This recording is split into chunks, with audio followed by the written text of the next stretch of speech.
Bom dia, meu nome é José Dorval, sou professor de anatomia da Universidade Federal de Rio Grande.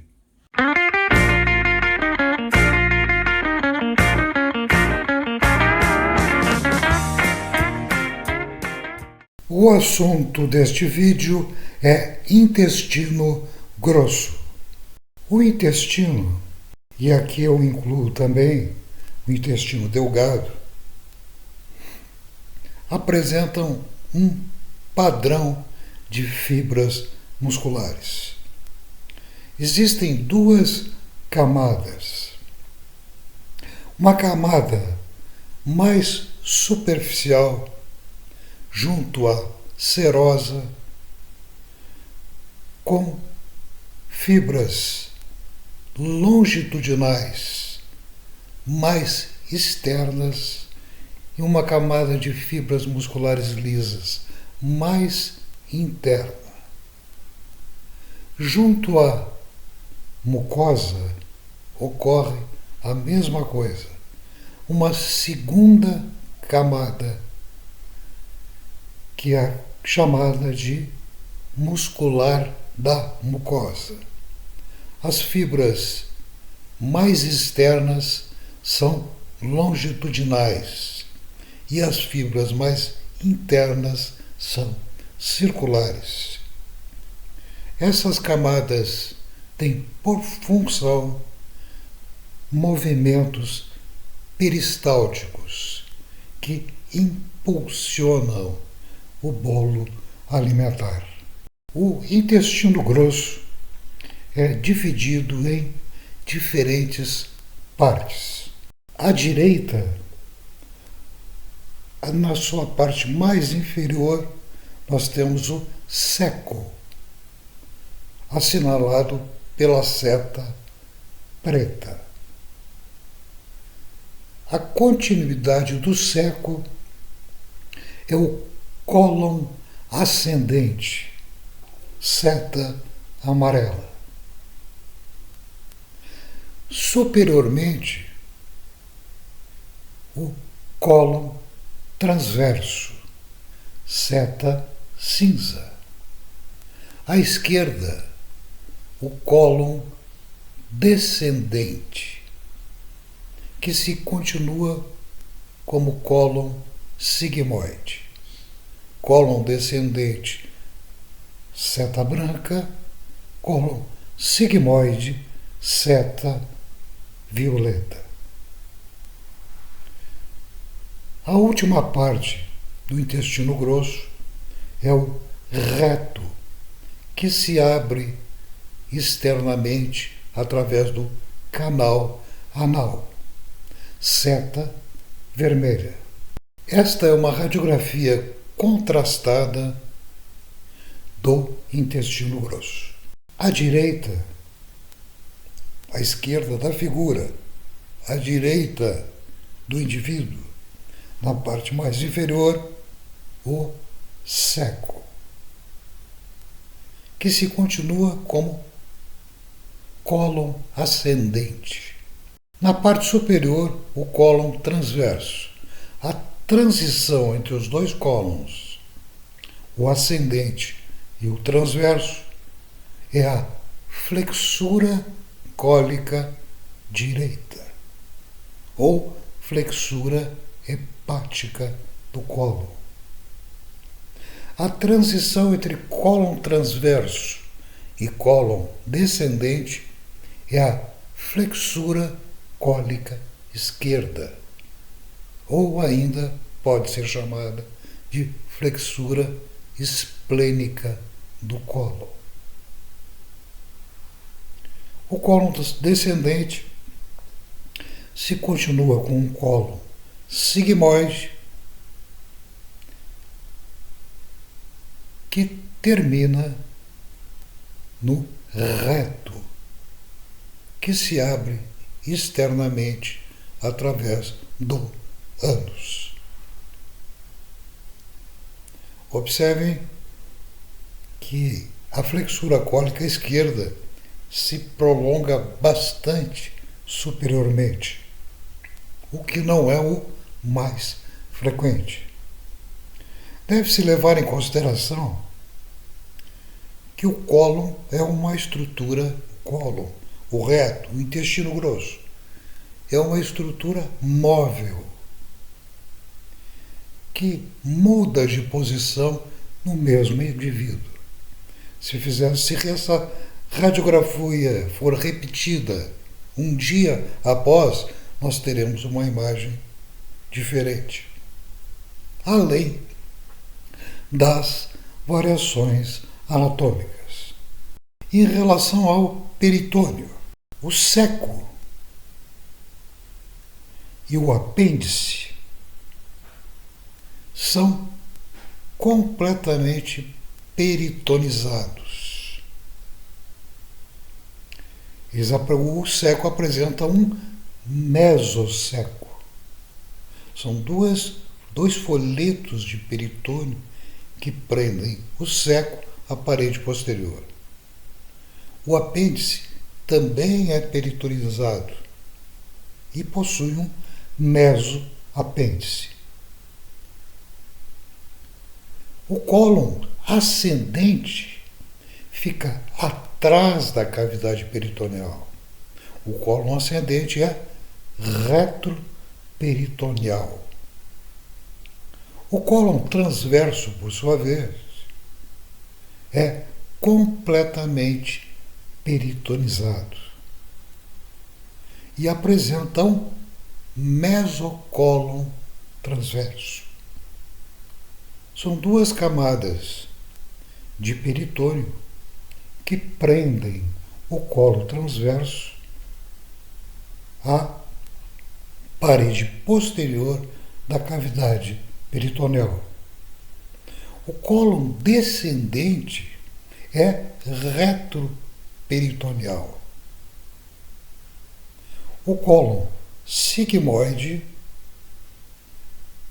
totalmente peritonizado, apresenta o mesocolo sigmoide. Já o reto está na cavidade pélvica.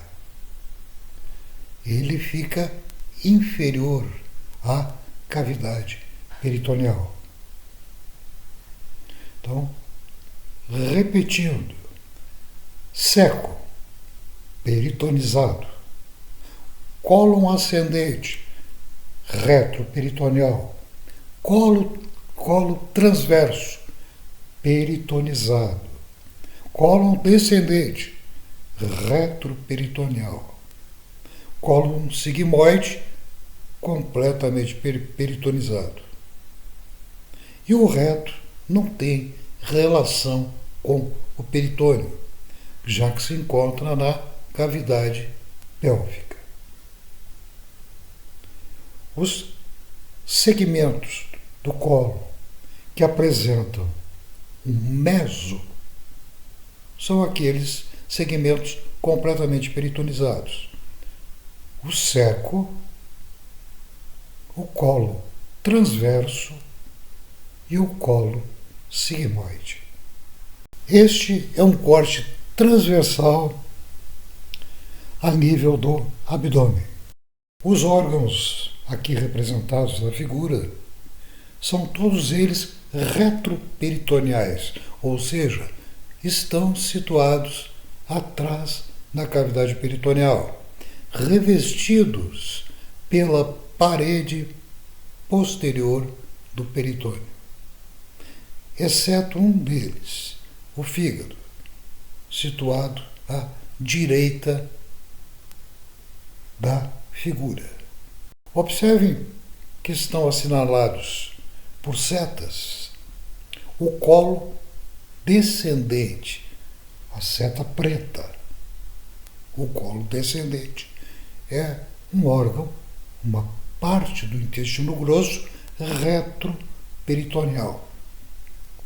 E na seta em amarelo, o colo ascendente, também retroperitoneal. São funções do cólon: armazenamento temporário e transporte das fezes, absorção de água. As fezes se tornam sólidas através da absorção de água que se dá no intestino grosso. No intestino grosso existe também a absorção de sódio, potássio e cloreto. E também secreção de potássio. Então, o colo é um órgão importante na regulação da potassemia, da concentração de potássio no sangue. Em situações de insuficiência renal, em que o rim perde totalmente ou parcialmente a sua capacidade de eliminar potássio, essa função de secreção de potássio do colo ganha importância. Existe uma flora bacteriana e produção de vitamina K. Em realidade, essa vitamina K produzida no cólon é produzido pela flora bacteriana, pela flora intestinal. A junção iliocecal é a transição entre intestino delgado e intestino grosso. É a parte terminal do ilho que se abre no intestino grosso. O ilho terminal está assinalado pela seta vermelha. O cólon ascendente pela seta preta. E o seco pela seta amarela. E observe inferiormente o apêndice vermiforme. Seta branca. O ósteo iliocecal é a abertura do ilho terminal no intestino grosso, assinalado pela seta preta. Acima do ósteo iliocecal é o cólon ascendente. Abaixo, o seco. O ósteo iliocecal é o limite entre seco e colo ascendente. São características no intestino grosso aquilo que diferencia o intestino grosso do intestino delgado. São 3 características. Primeiro, as tênias do colo. As tênias do colo são fitas de músculo liso. As tênias se encontram sublinhadas em preto. São 3 tênias. Uma tênia omental é da onde parte o omento maior, o epíplon. Essa tênia é anterior no cólon transverso e posterior nos cólons ascendente e descendente. Existe uma tênia mesocólica. A tênia mesocólica se encontra a nível do mesocolo transverso. O mesocolo transverso é aquela prega de peritônio que prende o colo transverso, que é uma estrutura completamente peritonizada, na parede posterior da cavidade peritoneal. E uma terceira tênia, que é a tênia livre.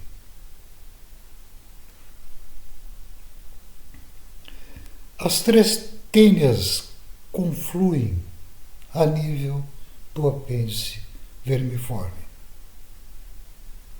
e se apagam, desaparecem a nível do reto. Uma segunda característica são os austros. Os austros são essas dilatações presentes nos cólons, ascendente, transverso e descendente. Elas não existem no reto. Elas são causadas pela contração das tênias, que são as fitas de músculo liso. Elas não estão localizadas sempre no mesmo lugar. Os austros têm localização variável e dependem da contração dessas fitas de músculo liso, que são as tênias. A terceira característica do intestino grosso são os apêndices epiploicos. São pelotões de gordura presos ao intestino grosso. O intestino grosso termina no reto e se abre externamente através do canal anal. Ele apresenta dobras transversais. A sua mucosa é lisa. E a nível do canal anal, nós temos dois esfíncteres. O esfíncter anal externo e o esfíncter anal interno. O esfíncter anal externo é músculo estriado esquelético. É a única região do intestino grosso em que nós encontramos músculo estriado esquelético, voluntário. Com isso, nós conseguimos adiar a evacuação até um momento adequado, através da contração das fibras do esfíncter anal externo. O esfíncter anal interno é músculo liso. Em relação à irrigação arterial, 3 artérias irrigam o intestino grosso. A artéria mesentérica superior é a mais alta das 3 artérias. A artéria mesentérica inferior, sendo que as duas são ramos ímpares da aorta abdominal. Existe também contribuição da artéria ilíaca interna, que tem como ramo as artérias retais média e inferior. A artéria retal superior é ramo da artéria mesentérica inferior. Observem que existe uma arcada arterial que percorre os cólons ascendente, transverso e descendente, e também o seco. Essa arcada é dessa arcada que partem as artérias terminais que vão chegar até o intestino grosso. Essa arcada era denominada anteriormente artéria marginal de Drummond. Observe do lado direito, onde está escrito Arco de Riolan. Esse arco é uma anastomose que conecta as duas artérias mesentéricas, a superior e a inferior. Todo o sangue drenado do intestino, aqui se inclui o intestino grosso e o intestino delgado, terminam na veia porta. É uma veia calibrosa que penetra no fígado através do seu hilo. As veias que vão dar origem à veia porta são 3. A veia mesentérica superior, seta cinza, que acompanha a artéria mesentérica superior.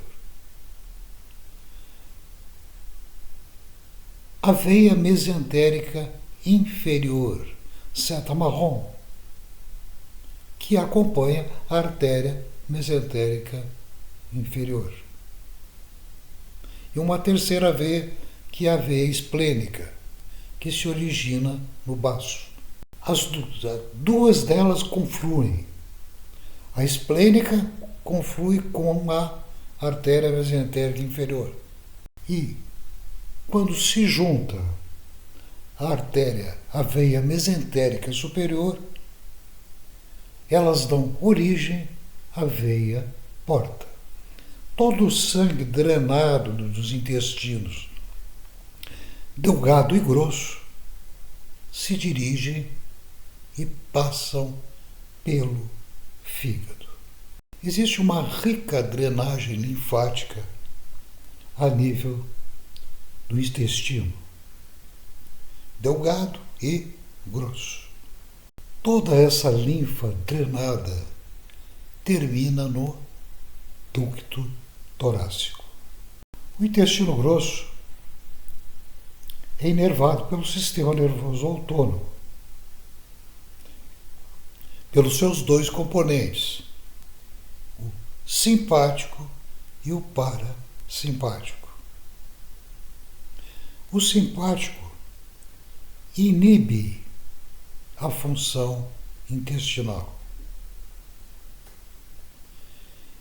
Os nervos simpáticos que chegam ao intestino grosso se originam em 2 gânglios, os 2 gânglios mesentéricos, o gânglio mesentérico superior e o gânglio mesentérico inferior. A inervação parasimpática estimula a função intestinal. Um dos nervos que leva fibras parasimpáticas até o intestino é o nervo vago. E o segundo componente são os nervos pélvicos. Isto é tudo por hoje. Nos vemos no próximo vídeo.